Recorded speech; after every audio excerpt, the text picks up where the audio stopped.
Manager Show.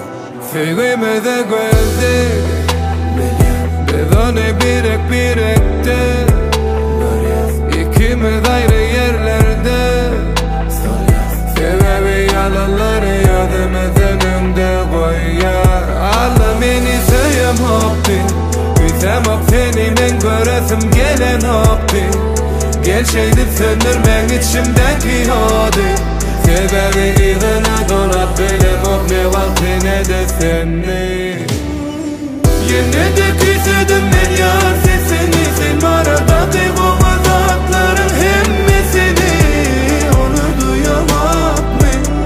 Benden geçtin mi ya haberin yok mu? Yine de küsüdüm ben yar sesini Sen aradaki bu azapların hemmesini Onu duyamak mı? Benden geçtin mi ya haberin yok mu?